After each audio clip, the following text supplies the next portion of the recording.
During that period, the costs of the Cold War went up and up for both Mao and us.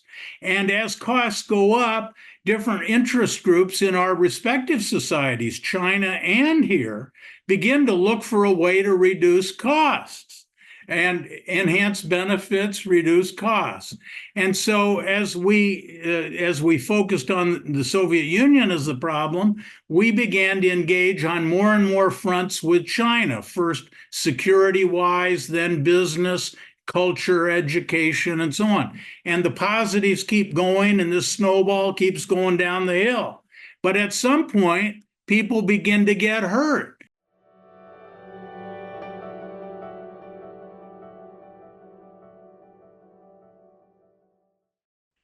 Hello, everyone, and welcome to this National Committee on U.S. China Relations video. I'm Jan Berris, Vice President of the National Committee on U.S. China Relations, and I'm really very pleased to moderate today's program on the newly released book, Living U.S. China Relations, From Cold War to Cold War. I'm pleased for many reasons, but primarily because I was extremely fortunate to have worked very closely with the book's author, David Michael Lampton, known to his friends and family and all as Mike. We worked together for 10 years when Mike was president of the National Committee. And I'm even more fortunate not just to have worked so closely with him for those 10 years, but to have been his friend for over 40 years. I'm not going to go into his bio, but to suffice it to say, he has worked in both academia for many years, as well as in the civil society sector, and has been the shining example for all as to how you can do both of those things. I'm also very pleased that we're joined today by the terrific historian of the younger generation. We have with us Gina Tam, an associate professor at Trinity University in San Antonio. She specializes in modern Chinese history, and she is a member of the National Committee's Public Intellectuals Program. And in addition to that, she, like Mike, received her PhD from Stanford University.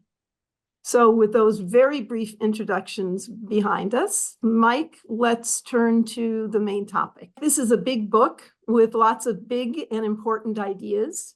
What prompted you to write the book? And what is the key message you hope will stay with people after reading it? Well, first of all, Jan and Gina and Margot Landman, who's done so much to arrange this, thank you. And I'll forego longer, more profuse thanks in the interest of time. I think throughout my life, and I think most of us do the things we do for many reasons. So I have three reasons I did this. And one is target of opportunity.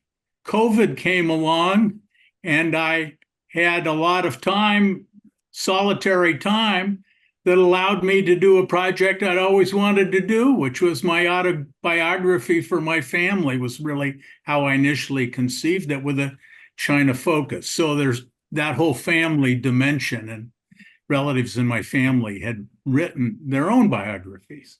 And I'd always found that grounded me. Secondly, of course, I had some great teachers.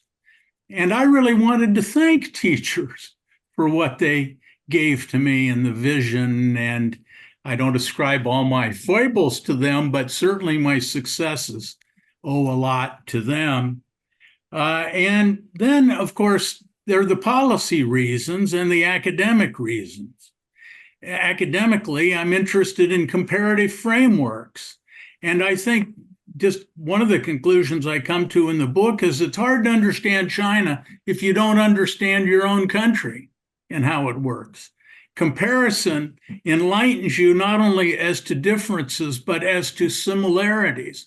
And if you ask what's one of the big conclusions, is we underestimate the many ways in which societal and political processes in China are similar to ours. I'm not whitewashing the differences, but I think you can learn at least as much from the similarities. So comparative politics, and just one other thing, and that's how we do research on China. I came along in a window that provided unparalleled access since before the Communist Revolution to China. And I was able to take advantage of the opportunity for interviews. I don't want to say participant observer kind of research. That would have been a step further. I would have liked, but didn't happen. But I lived in the Yangtze River Valley, and I felt as a participant, in a sense, in what was going on there in the early 1980s.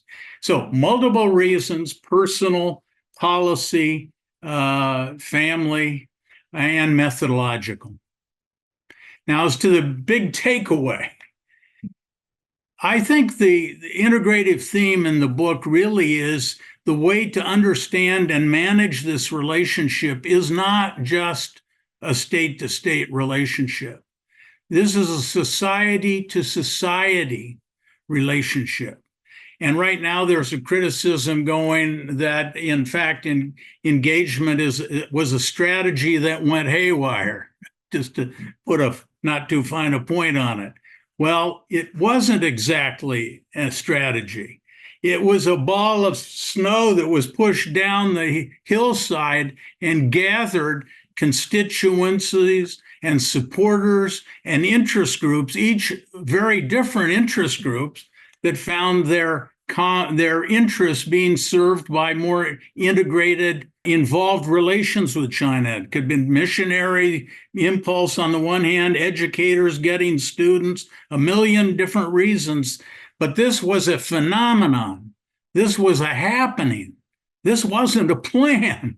So I think that's the overall point I want to get across. Fantastic. Thank you so much. And thank you for the opportunity to talk to you about this book, from which I learned so much and really, really enjoyed reading. So I want to start at sort of the beginning in the first few chapters of your book. And one of the sort of insightful things that you say at the beginning, you say a lot of insightful things, but one of the insightful things you say at the beginning is that you talk about how both individual people, like your high school teacher or your college professors or your advisors, and then big global events like the Vietnam War shaped the course of your career and the things you studied in ways that you didn't always anticipate. As a historian, I'm consistently fascinated by how we weigh the impact of big events and structures with individuals and human-to-human contact on not just our lives, but as history as a whole. So I guess my question is, in your own life, do you find yourself thinking more about individual people or bigger events and structures? And what impact do you think that this has on the way you see the history you've experienced? Well, Gina, a lot of questions packed in that one big question. I guess that when I was thinking about this question, it seems to me there has to be a fit between what you might call the objective outside world, historical or economic development and so on, and the framework and the character of the individual participating in that history. And some people can be very successful in one setting and not in another setting. So I think the big events of history are the match of the underlying trends and individuals who recognize where those trends are going almost before society itself has a kind of a shared sense of what those forces are. And we can think in our own contemporary political system right now, the confluence between globalization, its fallout, resentment, mobilization of nationalism, and both in China and the United States, a really rather remarkably similar process in a way. So I think we always have to keep in mind the individual acting in an unfolding, uncertain event with a certain skill set. And just in my own, if you ask what are some of the events that really shaped me, that I didn't realize exactly how deeply affected I was. I'll put it in two things. I talk a lot about being at Stanford and being a fireman, and the nature of being a fireman and how it's reactive, and how emergency people deal with a mass casualty event. Well, I was interested in medicine in China because I was on the rescue truck, among other things. And it occurred to me one day the way to understand China and its promotion of barefoot doctors and rural medical care during the Cultural Revolution was to look at China as a mass casualty event. This imposes certain requirements on your response. So I always also, being a fireman is a very reactive thing. You don't know what's going to come over the transom when you're a fireman, right? It might be a fireman, it might be a little kid who got his head stuck between railings, it could be any given thing, but you've got to react and improvise. And I thought that was terrific training for U.S. China relations, to tell you the truth. The other thing that reinforced that is in the military. I was a medic, and that related to my dissertation topic, the politics of medicine in China. But most fundamentally, it gave me a great impatience, what I would call armchair warriors. Violence is not an abstraction. And people who push people around, inflicting great humanitarian problems. This has really oriented my career to try to avoid those kinds of tragedies. And just early on, one of the first case studies I ever did was with a great teacher, Alex George, and it was on the origins of the Korean War. And it's a long, complicated story, but let's just say it was an accidental war as it evolved the United States and China, misperceptions. And so it's that combination of my life experience and my early intellectual experience that came together.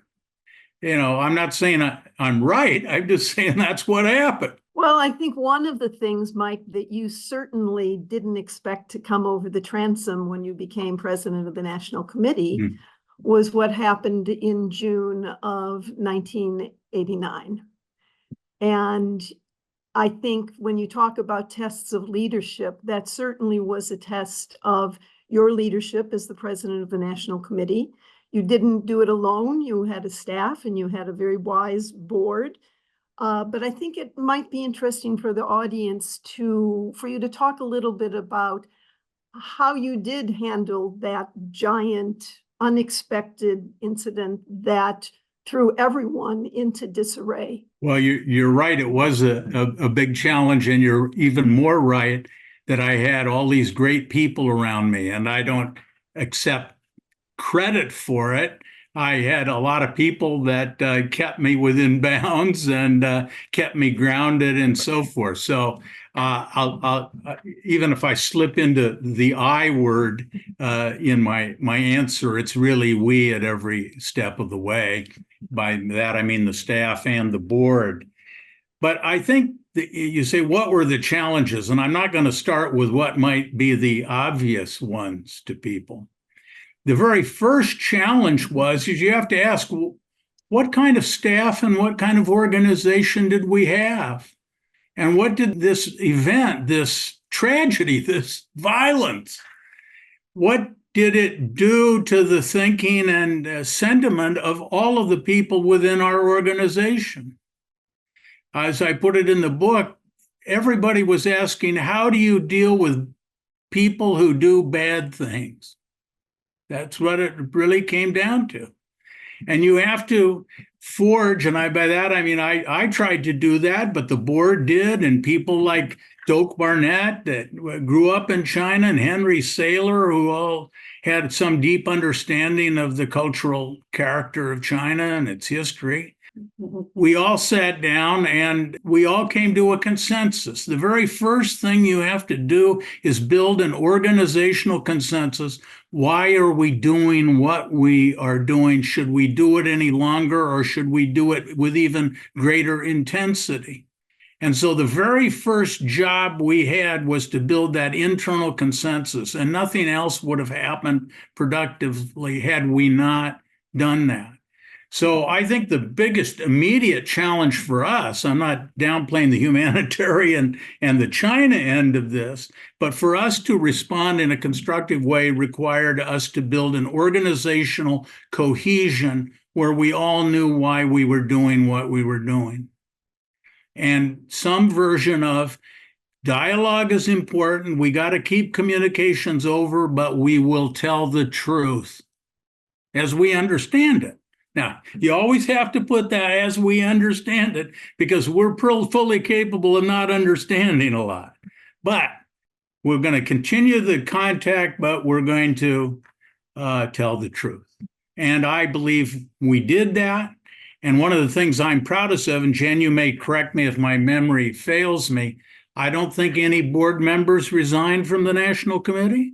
I don't think any members that I'm aware of did, although that's a looser standard. And I'm unaware of any staff who left in this period of tumult. That's no small achievement, because this was deeply shattering to everybody in the organization, not to mention everybody we were dealing with in China and all the uncertainty about whether our programs could go on in China, whether our funders would fund us. As it turned out, we were sort of the last man standing. And this tragic event, in fact, gave us a clearer sense of our mission and a greater importance than we had before. But that isn't why we did it. It just happened to be that's the way it worked out. So I take the organizational challenge to be core. And I think you can't underestimate there's a spiritual dimension. People have to believe what they're doing is good. And I don't mean by believe deceitfully believe. I mean actually genuinely committed to what they're doing because they believe it's good. And I think we did that. And I think you can just look from 1992 to at least 2010, China was moved way beyond where it was before 1989, almost by any definition. So I feel very proud to have been part of that, but I had wonderful people with me on all of that. Certainly, another big challenge was that, as I said, we had no people resigning and so forth. And early on, we went over to China, the we being Doak Barnett and me, on an exploratory trip in, I believe it was September, October of 1989, one of the first groups to go and talk. And at that time, we discerned that, national level exchanges, because there was a freeze on high level exchanges, might be most feasible if we brought local leaders together from both countries. Local governments in both countries are less associated with high national policy and the kind of disasters we had. And just to make a long story short, we met with Zhu Rongji in Shanghai, among many others on that trip. We invited them to send a group of big city mayors, and I think it was one of the most successful things we did. It helped the Bush administration get out of a corner of not talking to Chinese leaders, and that's a whole story. But the long and the short of it is, one of our first initiatives was to try and broaden the relationship to local levels, which was a less charged level of the relationship in both countries. And Zhu Rongji with Wang Daohan and a whole group, made a really quite impressive trip in 1990 in the summer. Well, that question leads very well into Gina's next question. Thank you for setting that up. Yes, it does. So on the topic of sort of government organizations and sort of different levels of diplomacy and subdiplomacy, there's a lot in your book about U.S. politics. I learned a lot from your book about U.S. politics, and in particular, the differing approaches of the executive branch, of Congress, of subnational leaders, state governors and city mayors and such. And not only their impact on Sino-American relations, but to me, what was most interesting is how political leaders from China and Taiwan learned to navigate our system. So I was wondering if you could spend a couple of minutes to unpack that for us. In addition to that, sort of what do you wish the current American public and our political leaders could understand about the impact the U.S. political system has on foreign relations, and particularly on the fragile U.S. China relationship? This whole level of the role of local leaders is interesting. And quite a bit of the book, I'll call Congresswoman and Speaker Pelosi I'll, in some sense, talk of her as a local leader as well as a national leader. But certainly when she came into Congress in 87, she was a local leader moving onto the national scene. And so a lot of the book deals with Nancy Pelosi. We had a number of dealings with her. And I think that's one of the more interesting things about how she got ahead. You have to say, in a man's political system, in 1987, it was not easy for her to move up in a multitude of ways, and how China was part of her story of getting ahead, but her political skill in both mobilization, in vote counting, in persuasion. It's a study in American politics. Now, as I point out in the book, and I'm not equating myself to her, but I certainly felt myself at loggerheads with her almost continually. Which is probably my defect, not hers. But in any case, there's a lot in that. Also, there are other local leaders. There was, of course, Dianne Feinstein is a whole long story here. And of course, she was first mayor in San Francisco and then became a senator and very close to Jiang Zemin, among others. Also, we talk about the mayor and the visit to San Jose, California. That was a big demonstration. And it was actually quite threatening, I felt, at the time. There was a mayor there, Tom McInerney. It was a very Zhu Rongji-like American political figure. And then up in San Francisco, another mayor, Art Agnos, who I recount an incident with Zhu Rongji and him and so forth. Also, Rudy Giuliani fits into this. So this is why I say society to society. Some of the most interesting interactions are not in Washington, D.C. Let me put it that way. So that's part of your thing. I do want to say something on Congresswoman Pelosi, and I would be glad if she was here. I'd like to have a dialogue with her. But I did testify in a committee where she was testifying at the same time, and she basically put forth the proposition that only when there's a high degree of disorder and turmoil in China will democracy in China have a chance. That was the basic idea. And my basic view is turmoil and instability does not promote human rights or economic pressure.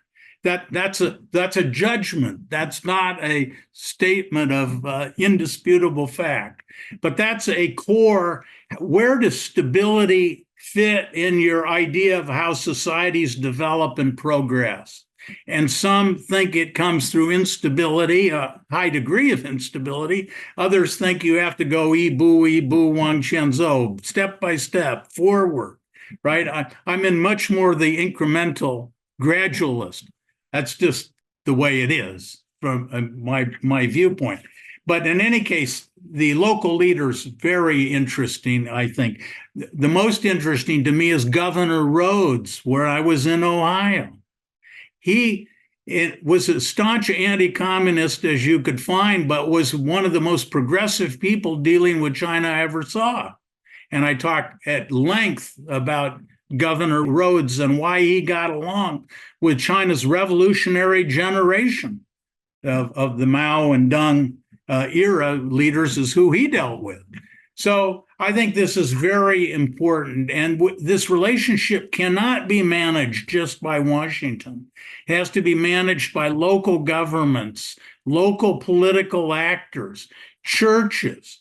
The early role of the churches in the establishment or religious organizations and their members in the establishment of the National Committee, for instance. And for many years, Father Hesburgh at Notre Dame was on our board, so on. So this is sort of give you a flavor. I don't know if it answered your question, Gina. Very much so. And I highly recommend that everyone read the book so they can learn even more stories and details from this. I personally, I learned a lot about Nancy Pelosi that I did not know, as well as Rudy Giuliani. I really liked that story. Yeah.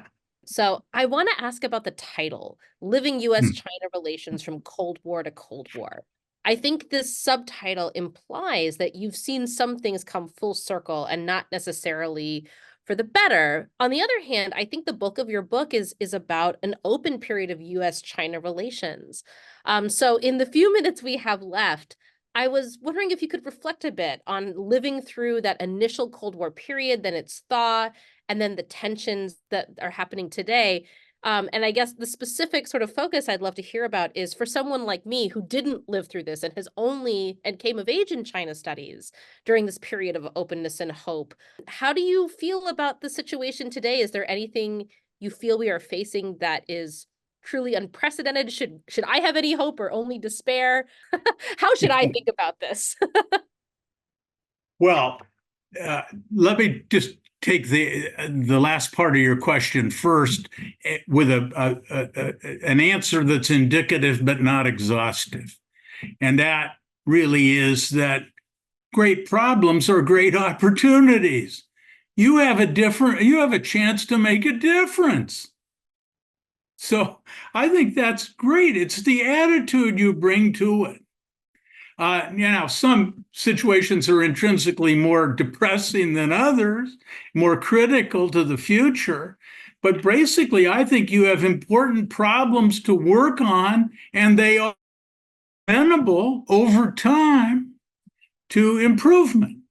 Now, the key is over time, and that gets to, in the reverse order that you ask questions.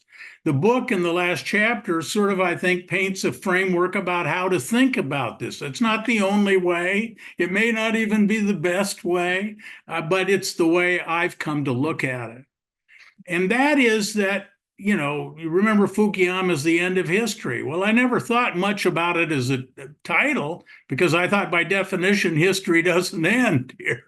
It's a cascade of ongoing interaction with tributaries flowing into the mainstream and a very hard to predict the outcomes, as sort of my basic view. But in any case, during the so-called, you referred to them as the golden years, if you start with the first Cold War, the costs of the first Cold War stacked up. The two biggest wars of the Cold War for the U.S. were Vietnam and Korea.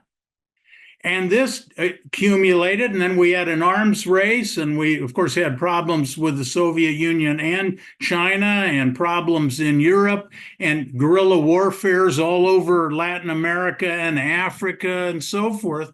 So during that period, the costs of the Cold War went up and up for both Mao and us.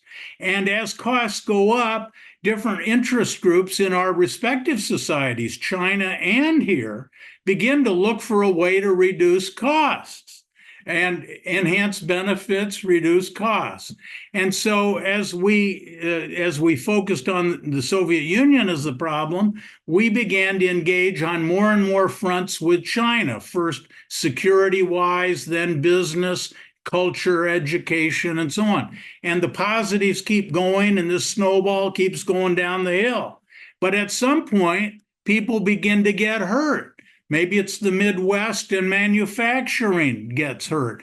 Maybe it's China's not moving as fast on democracy as many people think they should, or events like Tiananmen create a dramatic change in public opinion. So at some point, these halcyon periods begin to build up opposition in both societies. And let us understand, it wasn't just the U.S. Populations that in some groups lost in globalization, but there were groups in China that lost in globalization, in the Northeast, just to pick one big area that had very negative outcomes. And certainly many people in the party who lost power to the market. From their viewpoint, reform wasn't an unadulterated positive.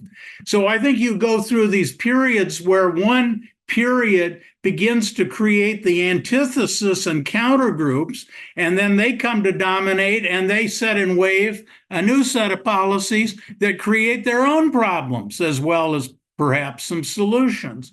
So I see it as this wave-like motion. And if you ask, what's the scholar's job here in this model? It's to kind of shorten the downturns, lessen their severity, and Put your hand on the scale and try and push the positives forward so you move through this cycle as fast as you can on the downswing. Now, that's just a kind of philosophical orientation, but that gives you a sense of purpose. There's no stability. There's only the process. And how are you going to participate in that process? And history isn't handing you the situation you would have liked. Almost for sure it's not. So I just sort of say you have to look at history as a process and position yourself in the way that's the most constructive. So, Mike, if the whole first 25 minutes or so of this wonderful discussion didn't convince people, certainly your last answer to the last question should blow people away. And after listening to you, I hope all of you out there, not maybe hope, I think all of you out there can understand why I've felt so privileged to be both a colleague and a friend of Mike's. He's a person of great integrity, great enthusiasm, great originality, all of which has been very evident. And I, on behalf of the committee, want to thank Mike so much for not just what you did today for us, but what you've always done and continue to do for us. And Gina, I join Mike in saying, go out there and make a difference. Put your hand on that scale. And I know, given the kind of personality that you have, I have no doubt that you will take that. You not only will take that advice to heart, but I think that's already somewhere within you, and that even without Mike's urging, you probably would have done that. I also hope that this half hour or so has left the audience with a great desire for wanting more, and that you will all rush out and get the book, because as Gina has said, it's a wonderful read. I was fortunate enough to read it in manuscript and loved it then, and love it even after the corrections and all of the other things that go into publishing a book. But so run out to buy it. If you don't have time to read it right now, I highly recommend, and I'm giving some airtime to another organization, but I think it's important because Mike has done a very long interview for the Carter Center. And you can see it by going to the Carter Center's website and reading it. I think you will find it a good companion piece to this video, because it's quite long, but it's quite wonderful and quite thought-provoking, and definitely worth it. So go out and do both of those things. Look at the interview, read the book, and the third thing is join us again for future videos and podcasts from the National Committee. Thank you all very much. Thank you. Thank you.